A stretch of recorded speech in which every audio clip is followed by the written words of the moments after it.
Bendiciones abundantes para todos. Quiero en este momento compartir, como siempre, la palabra del Dios eterno. La palabra que transforma la vida de aquellos que se dejan transformar. Quiero saludarle, quiero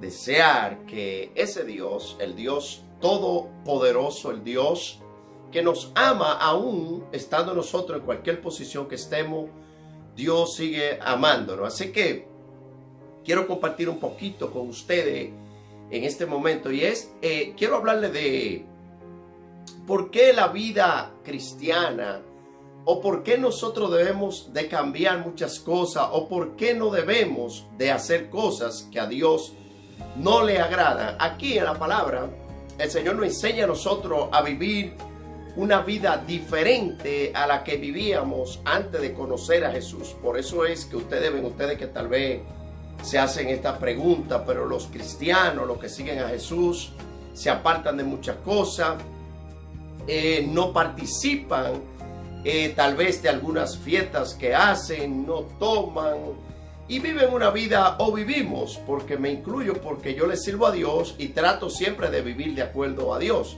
Y viven esa vida tan separada.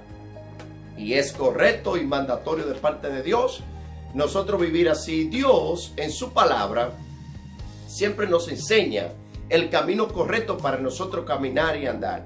Entonces quiero leer en primera de Pedro, el apóstol Pedro aquí dando unos consejos muy valiosos para nosotros. El apóstol Pedro aquí en primera de Pedro, el verso 14 dice así, voy a leer para que entendamos qué dice Pedro con respecto a la vida que nosotros comenzamos a vivir en Jesús. Así dice el verso 14, dice: como hijos obedientes, no os conforméis a los deseos que antes teníais, estando en vuestra ignorancia. Dice, sino, el 15 dice, sino, como aquel que os llamó es santo, sed también vosotros santos en toda vuestra manera de vivir. Aleluya, gloria a Dios. Aquí podemos ver que el apóstol Pedro nos está dando una instrucción valiosa y poderosa.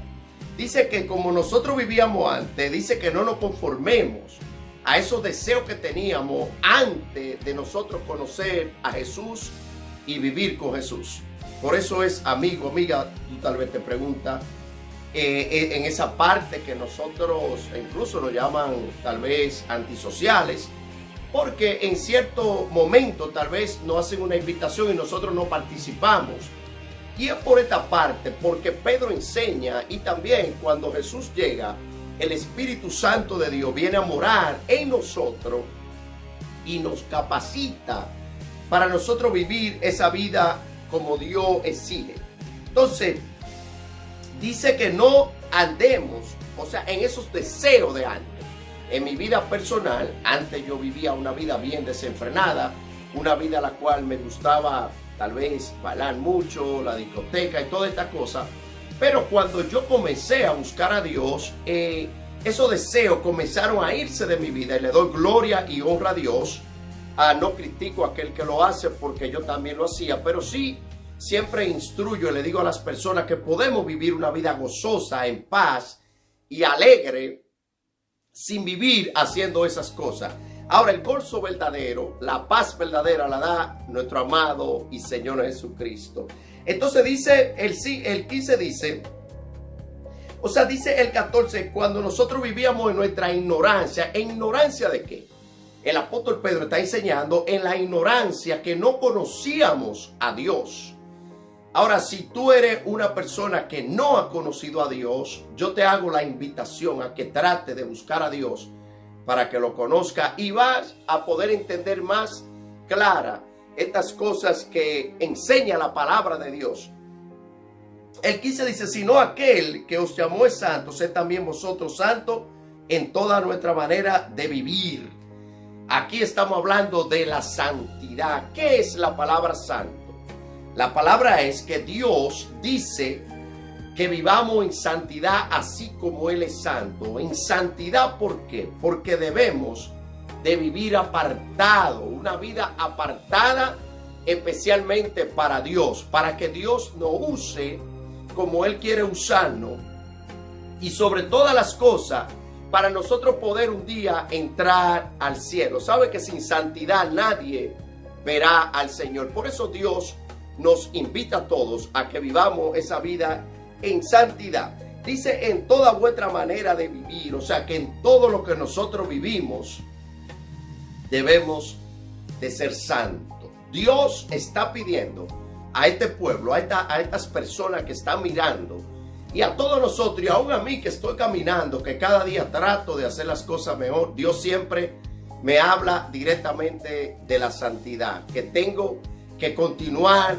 viviendo en santidad para Él. Así que el verso 16 dice así: porque Cristo está, ¿verdad? Dije, sé santo porque yo soy santo. O sea, hay una exigencia de Dios aquí, que Dios manda a ser santo porque Él es santo. O sea, que si Dios te pide a ti, te dice, mira, mi hijo, sé santo porque yo soy santo, es porque hay un beneficio detrás de la santidad de nuestro Dios. O sea, que si nosotros obedecemos y vivimos en esa santidad como Dios lo está pidiendo, estoy seguro 100% de que tú tendrás esa entrada a esa vida eterna. Hay una vida eterna la cual Dios tiene preparada para ti, pero Dios exige santidad. El verso 17 dice así: y sin invocar por Padre aquel que sin acepción de persona juzga según la obra de cada uno, conducíos, dice, en temor todo el tiempo de vuestra peregrinación. O sea, si nosotros invocamos a ese Dios por Padre, nosotros debemos que vivir bajo ese temor reverente a Dios y haciendo obras buenas, como dice aquí el apóstol Pedro. Dios te dice a ti que haga obras buenas, y a mí también, y que nosotros debemos de vivir bajo ese temor a Dios. El temor a Dios es algo importante para nuestra vida. Cuando tú vives bajo el temor de Dios, tú vas a tratar de obedecerlo. Ahora, si se va el temor de Dios de nuestra vida, nosotros vamos a vivir una vida desenfrenada, una vida la cual no agradará a Dios. Por eso siempre trato de vivir bajo ese temor. Amigo, amiga, tú que estás mirando, te invito a que viva bajo el temor reverente a Dios. Dios quiere que tú lo conozcas y sobre todo que tú lo obedezcas, porque Dios tiene sus leyes, tiene sus normas y tiene sus estatutos escritos aquí, cómo deben de ser las cosas. Nosotros como seres humanos no podemos decirle a Dios cómo tiene que ser la cosa, sino aquí el que manda es Él. Entonces, ahora, ¿qué nos cuesta a nosotros? ¿Qué tenemos que hacer nosotros? Someternos al mandato de Dios para obedecerlo, y entonces así nosotros poder heredar la corona de vida. Hay una corona de vida eterna que Dios ha preparado para ti y para mí. Mira, no deje que nadie te quite esa corona. Hay una corona que el Señor pondrá, que tiene ready, lista para ti. Amigo, amiga, busca de Dios, acércate a Dios, y más en estos momentos difíciles que estamos viviendo. El mundo está atravesando un momento bien difícil ahora. Yo sé que a veces hay personas que piensan y dicen, pero todavía yo no estoy preparado para entregarle la vida a Dios. Yo te tengo una buena noticia. Tú no tienes que estar preparado para entregarle la vida a Dios. Tú lo único que necesitas es un corazón humillado ante Dios. La Biblia dice que un corazón contrito y humillado Dios no rechaza. O sea que Dios te está diciendo, ven como tú estás y yo te haré descansar, y yo te enseñaré, y yo te enseñaré el camino correcto para que viva conmigo. Y ese es el corazón de Dios el Padre. No más excusas para buscar a Dios. Dios te recibe como tú estás, aún al pecador más grande que exista aquí en la tierra. Si se arrepiente, Dios lo recibe como su hijo. Dios quiere ser tu Padre. Dios quiere darte vida abundante para ti y los tuyos. En este momento me despido de todos ustedes hasta otra entrega más. Así que acepta a Jesús, recíbelo como tu Señor y tu Salvador, y así podrá pasar la eternidad con el Rey de Reyes y Señor de Señores. Dios te bendiga ricamente y recuerda que nadie te ama como nuestro amado y Señor Jesucristo. Dios te bendiga y Shalom.